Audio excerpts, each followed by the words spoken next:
আচ্ছা, এই চেনটার নাম সচিন তেন্ডুলকারের নামে কেন রাখা হয়েছে সেটা কি তোমরা কেউ বলতে পারবে? তো হাই বন্ধুরা, তোমরা সবাই কেমন আছো? আজকে আমি তোমাদের এই 14 গ্রামের হোলো চেনটা তৈরি করে দেখাবো। হ্যাঁ বন্ধুরা, এই চেনগুলোকে হোলো চেন বলা হয়, কিন্তু শুধুমাত্র এই ডিজাইনের চেনটাকে সচিন তেন্ডুলকারের নামে রাখা হয়েছে। অনেকে সচিন চেন বলে, আবার অনেকে তেন্ডুলকার চেনও বলে। তো যাই হোক বন্ধুরা, চলো আজকে আমি তোমাদের এই চেনটা শুরু থেকে শেষ পর্যন্ত কিভাবে তৈরি হয় সেটা আমি দেখাবো। তো এখন ওই 12 গ্রাম চেনটা বানানোর জন্য 16.5 গ্রাম সোনা গালিয়ে নিয়েছে দেখো। গালানোর পরে সেই সোনাটাকে তার তৈরি করে নিচ্ছে দেখো রোলারের মধ্যে দিয়ে। আর এই চেনটা তৈরি হবে 22 ক্যারেট 916 হলমার্কের। তো এখন তারটা কিছুটা লম্বা হয়ে যাওয়ার পর একবার তাপিয়ে নিচ্ছে, তাপিয়ে নিয়ে আবারও তার বানিয়ে নিচ্ছে। এই রোলারটাতে তোমরা ভালো করে লক্ষ্য করে দেখো, রোলারটার খাঁজগুলো বড় থেকে ছোট হয়ে গেছে। চেনের ওজন যেমন কম বেশি থাকে, তেমন তারের সাইজও কম বেশি থাকবে। তাই এই চেনটার জন্য যে মাপের তারটা হবে সেই মাপের তারটা বানিয়ে নেওয়া হয়েছে। এখন তারটাকে ফ্ল্যাট আকারের করে পাত বানিয়ে নেওয়া হচ্ছে দেখো। এই পাতেরও একটা মাপ থাকে, সেই মাপ অনুযায়ী পাতটা তৈরি করে নিতে হয়। এই পাত যদি মোটা রয়ে যায় তাহলে চেনটা ভারী হয়ে যায়, আবার যদি খুব পাতলা হয়ে যায় তখন আবার চেন হালকা হয়ে যায়। তো যাই হোক, এইভাবে পুরো চেনটা পাত বানিয়ে নেওয়া হয়ে গেছে। এখন এই সোনার পাতটার মধ্যে এই তামার তারটাকে কিভাবে ঢোকানো হবে তোমরা এবার দেখতে থাকো।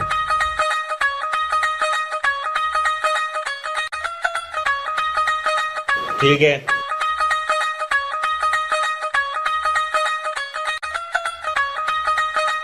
समझ गया।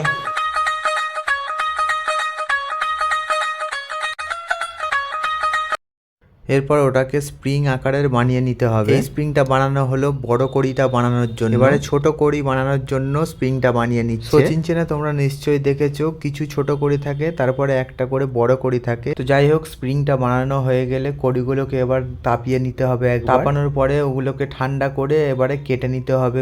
কড়িগুলোকে এইভাবে ঠিক সমান করে কেটে নিতে হবে, টেরা বেঁকা করে কাটলে হবে না। পুরো কড়িগুলো সব কাটা হয়ে গেলে এবারে কড়িগুলোকে নিয়ে চেন তৈরি করতে হবে। এই চেনটা তৈরি করার জন্য একটা সোনার কাজের ভালো প্লাস থাকলেই হয়ে যায়। দেখো আমি এখন চেনটাকে বানিয়ে নিচ্ছি। আমি এই সচিন চেনের এই চেনটুকু পরাতে পারি, বাকি আর কিছু আমি পারি না। যে এই চেনের কারিগর সেই চেনটা পুরোটাই করেছে সে। তোমরা অনেকেই জানো আমি বক্স আর করব চেনের কাজ করি। আমার হাতে তখন কাজ ছিল না, তাই ভাবলাম একটা ভিডিও বানিয়ে তোমাদের দেখাই। আগে আমাদের ফ্যাক্টরিতে এই সচিন চেন দিনে 1 কিলোর মতো করে তৈরি হতো, আর এখন কাজের এমন অবস্থা হয়ে গেছে দিনে একটা করে চেনও তৈরি হয়। আগে এই কাজের জন্য আমাদের ফ্যাক্টরিতে 30 জনের মতো কারিগর থাকতো, আর এখন এই কাজের জন্য মাত্র একজন কারিগর আছে। তো যাই হোক, বকবক করতে করতে আমার এদিকে চেনটা পুরো পরানো হয়ে গেল। তারপরে দেখো কেডিএম দিয়ে কাটা মুখগুলোকে জয়েন করে বন্ধ করে দিচ্ছে। এইভাবে পুরো চেনটাকে কেডিএম দিয়ে জয়েন করে নেবে। এটা দেখতে অনেক সহজ হলেও কিন্তু কাজটা খুব কঠিন। আমি অনেকবার চেষ্টা করেছি, আমার কেডিএম ঠিক ঠিক জায়গায় বসে না। আমাদের চারপাশে এরকম অনেক কাজই আছে,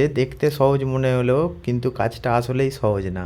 এবার চেনটাকে দেখো কেমন শেপ দিচ্ছে সচিন চেনের। প্রত্যেকটা কড়িগুলোকে কেমন সমানভাবে চেপে দিচ্ছে দেখো। বড় কড়িগুলোকে চেপে শেপ দেওয়ার পরে এবার ছোট কড়িগুলোকে ঘুরিয়ে ঘুরিয়ে শেপ দিয়ে দিচ্ছে দেখো। এরকম একইভাবে পুরো চেনটাকে তৈরি করে নেবে, তোমরা দেখতে থাকো।